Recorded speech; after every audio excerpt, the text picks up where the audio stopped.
Some stories begin with thunder, others with whispers in the woods. Ours began with pink slippers and a clipboard.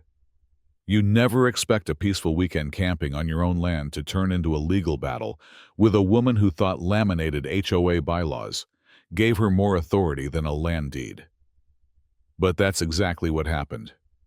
What started as two friends and a campfire turned into a war of wills, with chainsaws, concrete, and a very dramatic chihuahua. This isn't just a story about property lines. It's about legacy, entitlement, and what happens when someone tries to redraw the map of your life with a Sharpie and a bad attitude. Welcome to the forest. We brought marshmallows and legal counsel. When Eli Brennan stepped out of his dusty old pickup truck and onto the gravel path of his grandfather's cabin, the wind carried a familiar scent: pine needles, damp soil, and something else he hadn't smelled in years: possibility. The cabin hadn't changed much. The porch creaked under his boots. The shutters leaned slightly inward, as if squinting after years of silence. Ivy curled around the wooden beams like nature was trying to reclaim what had once belonged to man. And in many ways, it had. Eli had inherited the land nearly 7 years ago after his grandfather, a reclusive war veteran and conservationist, passed away. 1,200 acres of wild, untouched forest in the mountains of Colorado, passed down like a family secret. But life had gotten loud. Eli had been a rising architect in Chicago, then a partner, then a burnout. Divorce followed. Then early retirement. Now, he was 52 with nothing tying him down but the need to breathe something that wasn't diesel exhaust or office politics. So he came back to Whispering Pines. "Still smells like wood smoke and stubbornness," said Connor Hale, Eli's best friend since middle school, as he stretched and cracked his back. He had taken the back seat of the truck all the way from Denver, half asleep on a duffel bag, half alive on beef jerky and sarcasm. "Same as you then," Eli replied, cracking a smile. They unloaded supplies: camp gear, a cooler full of steak and beer, a tin of coffee, and a single folder containing the deed, the land survey, and Eli's grandfather's old journal. Not because they expected trouble, just in case. The plan was simple: spend the weekend hiking, fishing, and finally feeling something other than stretched thin. They pitched their tents beside a bend in the river, beneath a canopy of sugar pines that whispered softly in the breeze. No phone signal, no deadlines, just the rustle of leaves and the low hum of crickets tuning up for dusk. It was perfect. Until the slippers arrived. They heard her before they saw her, twigs snapping, underbrush crashing, the high-pitched yap of a dog that had no business in the woods. Then came the voice, sharp, insistent. "You can't camp here. This is protected forest land." Eli stood slowly, brushing pine needles off his flannel. Connor froze, marshmallow stick half toasted over the fire. The woman in question burst through the tree line like a reality TV judge on a caffeine bender. Robe tied tight, slippers pink and fuzzy, clipboard clutched to her chest like a badge. A chihuahua squirmed under her other arm, vibrating with outrage. "I'm Char Whitman," she announced, as though it were a royal title. "President of the Whispering Pines Homeowners Conservation Committee." Eli blinked. "That's not a real thing." "It absolutely is. And you are in violation of Article 7B, unauthorized use of common green space." Connor cleared his throat, muttering, "Pretty sure 1,200 acres of private land isn't exactly common." Char's eyes narrowed to slits. "This area backs up against the protected wildlife corridor. We've been walking these trails for years. You can't just squat in the forest like a pair of outlaws." Eli calmly walked to his bag, pulled out the folder, and offered the laminated deed. "My grandfather bought this land in 1954. I have the original land title, county survey, and tax receipts. You're standing on Brennan family land." Char didn't even glance at the documents. "That's impossible. This land has always been part of our community reserve." "No, it hasn't," Eli said evenly. "Your community starts on the other side of the stream. This is my property." She paused, lips pursing. The dog growled on cue. Then you'll be hearing from our attorney, and the County Planning Board, and the Environmental Protection Alliance. You'll regret this." With that, she turned on her slippered heel and disappeared into the trees like a pink-robed phantom, her dog barking triumphantly, like it had just chased off a grizzly. For a long moment, neither man spoke. Then Connor leaned toward the fire, poked the marshmallow once and said, "So, that escalated quickly." Eli didn't reply. His eyes lingered on the spot where Shar had vanished. He had come for peace, but the forest had other plans. By morning, the forest didn't feel so quiet anymore. Birdsong still filtered through the trees. The river still whispered along the rocks. But the silence between the sounds had changed. It was tenser now, like the woods were holding their breath. Eli poured boiling water into 2 tin mugs, handing one to Connor, who looked like he'd slept about 3 hours, mostly on rocks. "You think she was bluffing?" Eli asked. Not needing to name her, Connor took a long sip and squinted toward the tree line. "I don't think Char Whitman knows how to bluff. I think she only knows how to escalate." They didn't wait long to be proven right. At around 9 a.m., the hum of an ATV broke the morning stillness. Eli stood, coffee forgotten, as a vehicle rolled up over the ridge with a bright orange safety flag flapping in the breeze. On it rode Char, dressed in what could only be described as dollar store ranger cosplay. Reflective vest, hiking boots with the price tag still attached, and a hat that said Land Defender in glittery puff paint. Behind her, strapped to the back of the ATV, was a stack of neon pink yard signs and what appeared to be a binder the size of a phone book. Connor muttered, "Tell me she's not launching a hostile HOA takeover." Char didn't speak as she parked the ATV. She simply started hammering signs into the ground around their camp. "Community green space. Trespassers will be reported. Private property. Pending investigation. Environmentally sensitive area. Do not disturb."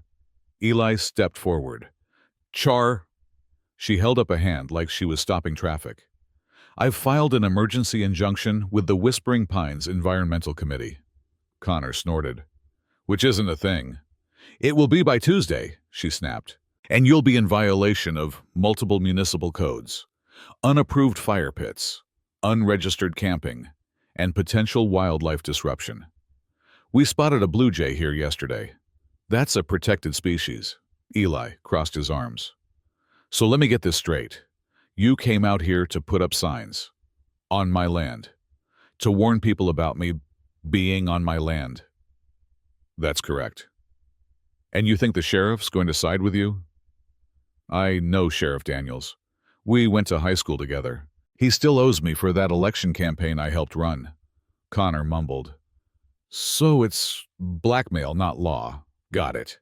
Char gave him a withering look. "I'm warning you both. You can either vacate voluntarily or deal with the consequences." She revved the ATV and took off, leaving a puff of dust and a trail of absurd signage in her wake. Eli stood silent for a long time, watching the forest settle back into place. Only now it felt tainted. Like a curtain had been pulled back and a farce was unfolding beneath the trees. "I don't think she's done," Connor said finally. "She's just getting started," Eli replied. "And if she's dragging the sheriff into this, we need backup." Connor tilted his head. "Like bear spray backup or legal backup?" Eli pulled out his phone. No signal, but he didn't need it.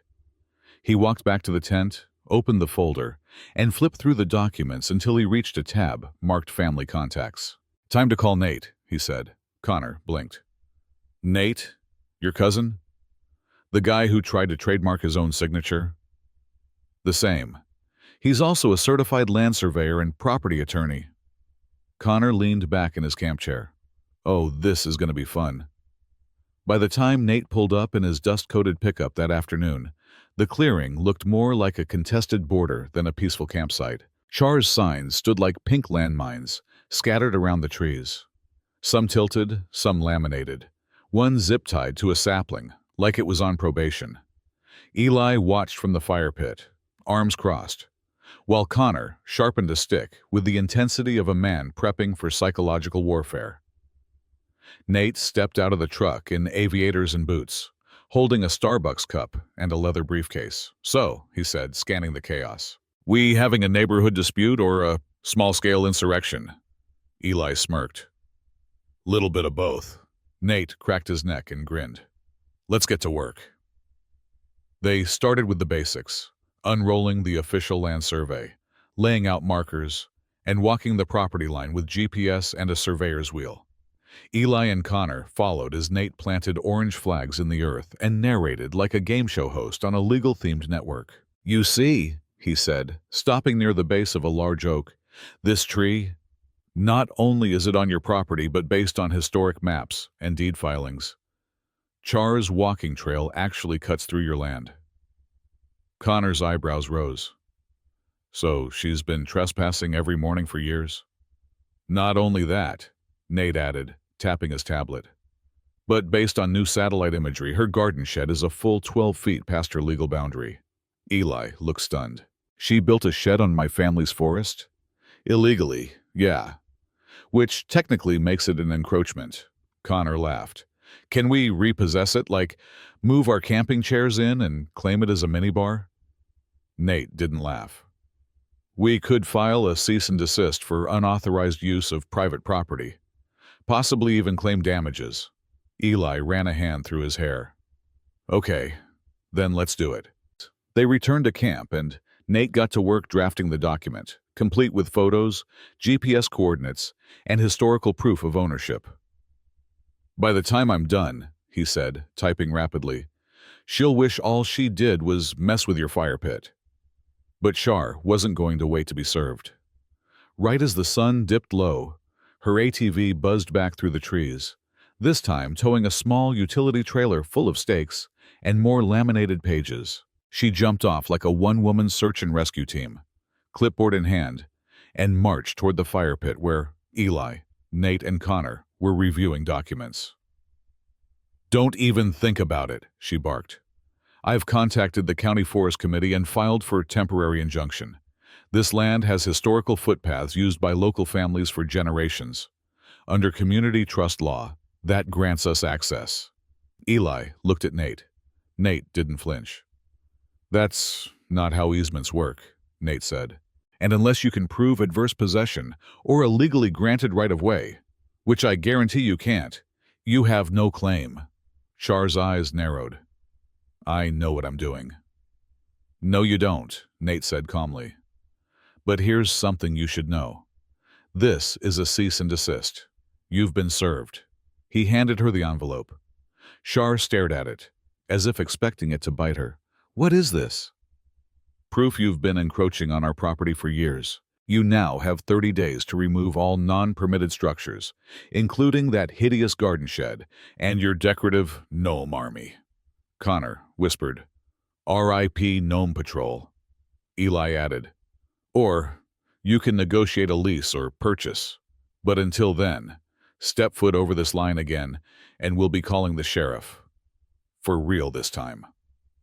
Char's face turned a deep, mottled red. "You wouldn't dare." "We have dared," Nate cut in, "and we're just getting started." She stormed off, muttering something about counter-lawsuits and environmental sabotage. But this time, she didn't look victorious. She looked rattled. As she disappeared into the trees, Connor turned to the others. "So, that went well?" Eli smiled. "She's not done." "No," Nate agreed. "But she's just learned we're not camping amateurs. We came with receipts." And as the fire crackled to life again that night, the forest felt different. Not quieter, but watchful, ready. Because now, the battle lines weren't marked in footsteps or threats. They were drawn in ink, in law, in truth. And Char Whitman had just been officially warned. If Char Whitman couldn't win with petty threats or rogue chainsaws, she was going to go bigger. And by bigger, Eli hadn't imagined she'd mean public spectacle. 3 days after receiving the cease and desist, a new sign appeared at the entrance to the trail. This time, not laminated, but nailed to a tree with a staple gun.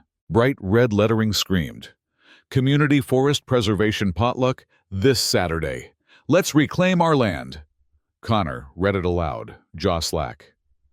"She's throwing a forest-themed protest party?" "She called it a potluck," Eli muttered. "Like potato salad can overturn a land deed." But Char wasn't done. Flyers appeared on car windshields in town. Posts popped up in local Facebook groups with clickbait headlines. "Locals fight to save public land from private developers."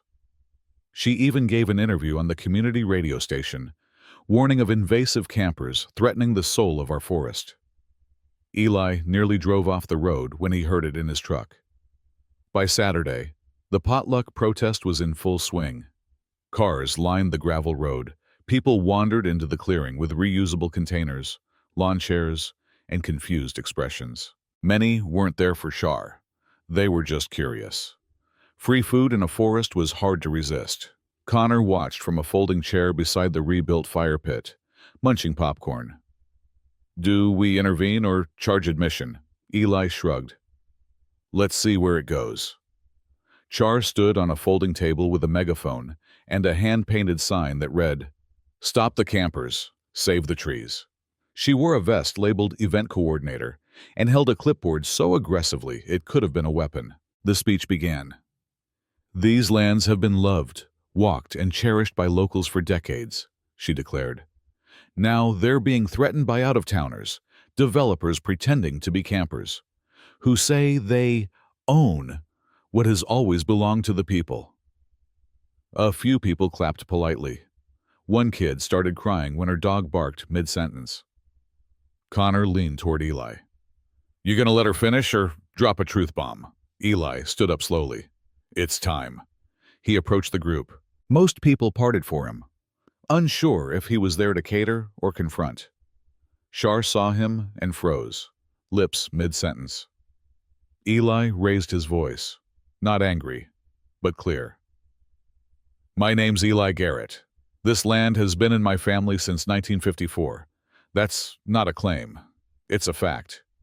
I have the deed, the county stamp, and the topographic surveys to prove it.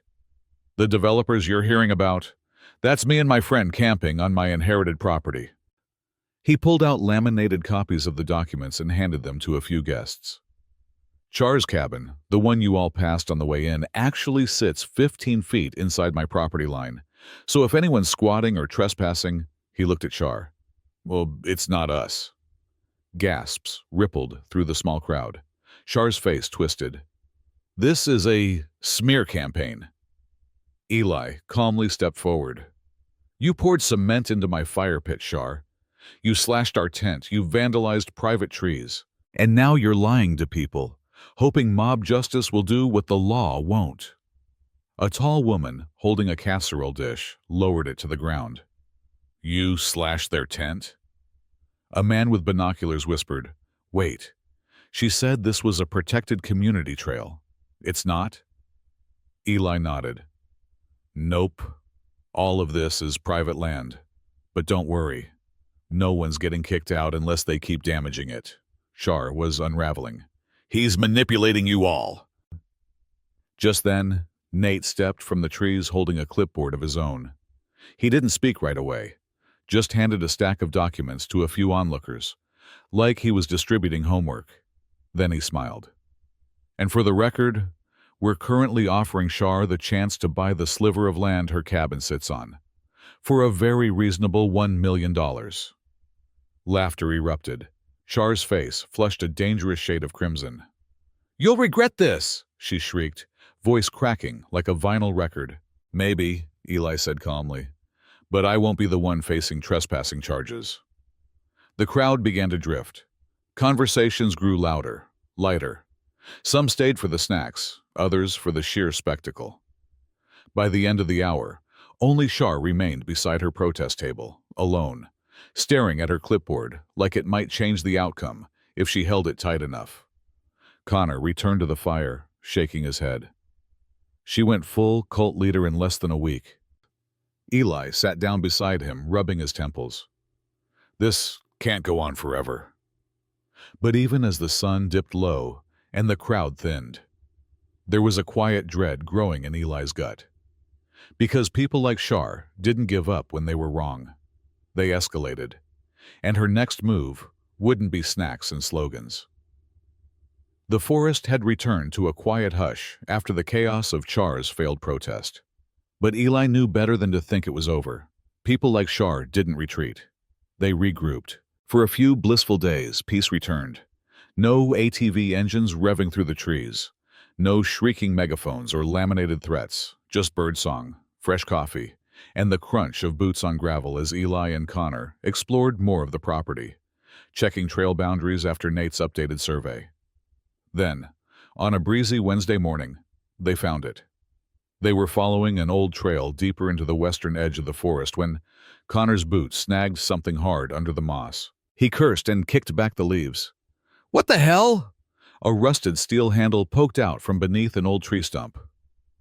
Curious, Eli dropped to his knees and brushed away the debris. A faint outline of a square hatch revealed itself. Metal, weathered but intact. "A storm shelter?" Connor asked. Eli shook his head. "Not that far out. This isn't even near any structure. My granddad never said anything about a bunker."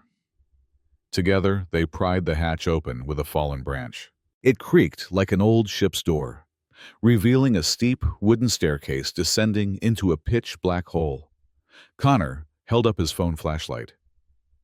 Only mildly terrifying. They descended carefully, step by step, until they reached a compact underground space. Dust hung heavy in the air. The room was lined with wooden shelves stacked with sealed boxes, glass jars, an old generator. And yellowed notebooks bound with twine. On the far wall hung a wooden plaque, burned with the Garrett family crest. "Your granddad built this?" Connor asked in disbelief. "I guess he really meant it when he said the land needed protecting." They started opening boxes. Inside one, Eli found rolled maps and oilcloth-wrapped files. Another box held ledger books, thick with handwritten notes in his grandfather's unmistakable cursive. But it was a red-sealed envelope at the bottom of a locked drawer that caught Eli's eye. He opened it with shaking fingers and pulled out a document titled Land Stewardship Clause, Emergency Protocol Authorization. Eli read aloud. In the event of persistent unauthorized occupation or willful destruction by non-title holding persons, the owner is granted legal authority to assess daily fines, issue removal notices, and enforce temporary toll measures for access across any part of the land. Connor's eyes widened. "So you're saying we're not just allowed to keep her off our land," Eli said slowly. "We can charge her, daily, until she either removes her cabin or negotiates." Connor burst out laughing. "Grandpa Garrett didn't just give you land. He gave you legal vengeance." They returned to camp with the document like it was a treasure map. Nate, who had returned that morning with coffee and more legal forms, read it twice and then grinned. "This is gold." He literally wrote a squatter clause. "No joke, this is enforceable under state law. With this, we've got leverage."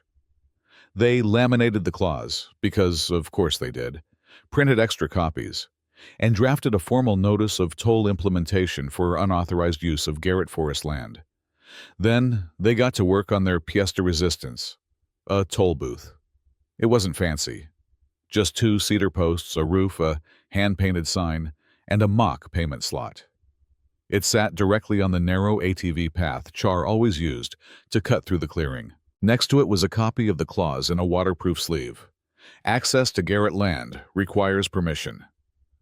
Unauthorized use will incur fines of $100 a day. Effective immediately. They even mounted a fake security camera made from an old GoPro and PVC pipe, blinking with a red LED light powered by a solar panel. Just for flair. That afternoon, Eli, Connor, and Nate sat by the fire sipping coffee and waiting. They didn't have to wait long. At exactly 3:41 p.m., Ashar came barreling down the path on her ATV. Her sunglasses were oversized, Her dog wore a tiny vest that said Land Defender, and her engine revved with righteous fury. Then she saw the booth. She stopped short, mouth hanging open. For a moment she just stared, like her brain couldn't compute what was in front of her. Then slowly, she climbed off the ATV, stormed over to the booth and read the sign, out loud. Access fines, $100 per day? What is this, a joke? Nope, Nate said, standing.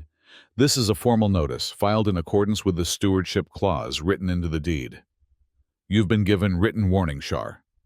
This is legal now. You can't block me from my own cabin, she shouted. You're not blocked, Eli replied calmly. You can go through. But you're on our land. And now it costs you. Shar's fists clenched. This is extortion. It's called property enforcement, Nate said. You've got options. Negotiate, relocate, or pay. Her jaw worked furiously as she processed the humiliation. Then, without another word, she turned, stomped back to her ATV, and sped off, kicking up dust. Connor exhaled. Did she just take the L quietly? Eli shook his head. No, she's regrouping, again. They stood in silence, watching the booth. This was no longer just about camping. It had become something larger, a war of principle, of boundaries, legal and personal. And they were finally playing on equal ground. By now, Eli had learned one immutable truth about Shar Pennington. She never walked away. She retreated, licked her wounds, and came back swinging with a new clipboard, a new complaint, or, more recently, a new scheme. But after the toll booth stunt and the discovery of the land stewardship clause, her silence had stretched long enough to make everyone uneasy. Connor said it best on the third day of quiet. Either she's finally moving on, or she's building a catapult in her backyard. It turned out, it was neither. It was lawyers. Late Thursday morning, a sleek black SUV pulled up near the trailhead. Eli had just finished clearing brush near the fire pit when he spotted the driver. Gray suit, shiny shoes, Bluetooth earpiece blinking blue against his jaw. He looked like he'd wandered off a courtroom set and into the wrong episode of Survivor. Mr. Garrett, he asked, stepping over the pine roots like he didn't want to scuff his loafers. I'm David Langley, legal counsel for Ms. Pennington. May I have a moment? Connor muttered, this should be good, and disappeared into the tent. Eli gestured to a log. Sure, let's hear it. Langley didn't sit. He cleared his throat, pulled out a manila folder, and began in the polished tone of a man who billed $500 an hour. Ms. Pennington has instructed me to open formal negotiations for the acquisition of a portion of this property, specifically the 0.8 acres upon which her residence partially encroaches. She seeks a resolution amenable to all parties involved. Eli raised an eyebrow. And what does she propose? Langley opened the folder. A lump sum offer of $25,000 plus coverage of survey and title transfer fees. Eli stared at him, then laughed. I'm sorry, he said. Did you say 25,000? Langley blinked, thrown off by the reaction. That is standard for partial easement resolutions.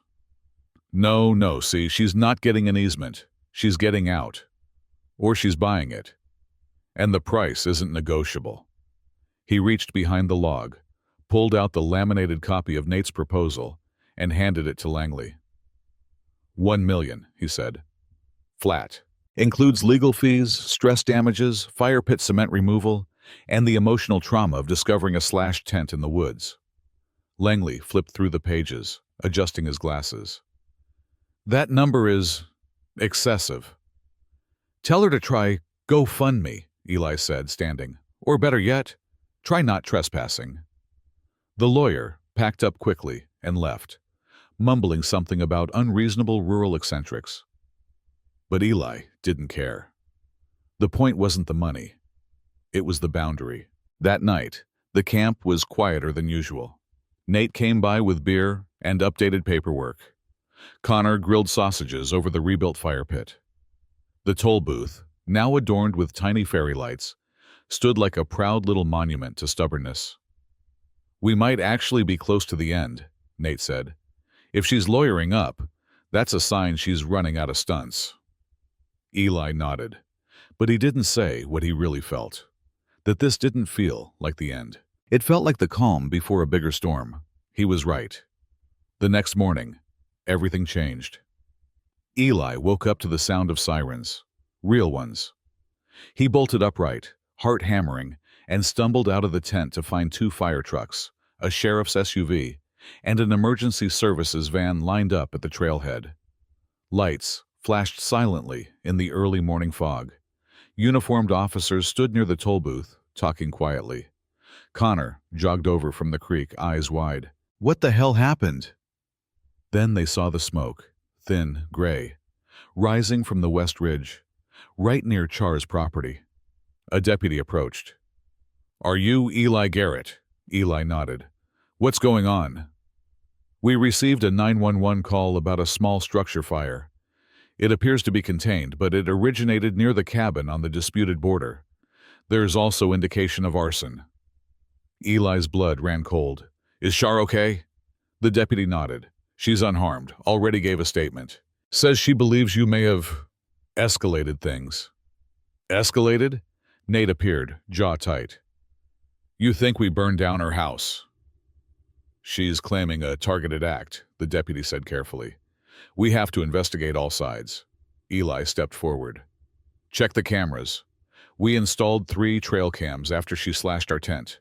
Motion sensors. Time-stamped. One faces the ridge. If there was movement last night, it'll be there." The deputy raised an eyebrow.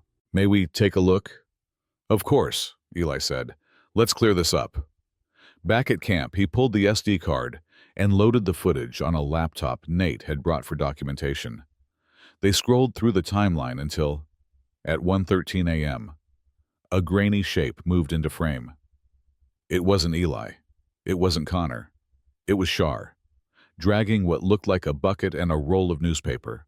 They watched in stunned silence as she disappeared behind a shed, only to return 4 minutes later with a torch. A few seconds later, faint orange light flickered in the trees. "Jesus," Connor whispered. "She set her own shed on fire." "For insurance?" Eli asked. "Or to frame us," Nate added grimly. They brought the footage to the deputies. It didn't take long for them to change their tune. The sheriff reviewed it twice, then closed his notepad and sighed. "Well," he said, "looks like someone just ended her own campaign." That afternoon, Char Pennington was arrested for filing a false police report, arson, and endangering public land. Her dog was taken in by animal control. Her ATV was impounded. She didn't scream this time. She didn't even look angry. She just looked tired. As they led her away, she turned to Eli and said softly, "I just didn't want to be forgotten." Eli stood still, unsure how to respond. That night, the forest was quiet. Truly quiet. No protests, no engines, no tolls, just peace. Connor stared into the fire. "You think she'll come back?" "No," Eli said. "I think she finally ran out of fight." Nate raised a bottle. "To boundaries, legal and personal." They clinked bottles. And for the first time since they'd arrived, Eli felt like the forest was his again. But not just his. Soon, it would be for veterans, for kids, for people who needed stillness, and he would protect it. With roots, laws, and every stubborn ounce of his grandfather's legacy. Because some land isn't just property, it's purpose. And now it had been reclaimed.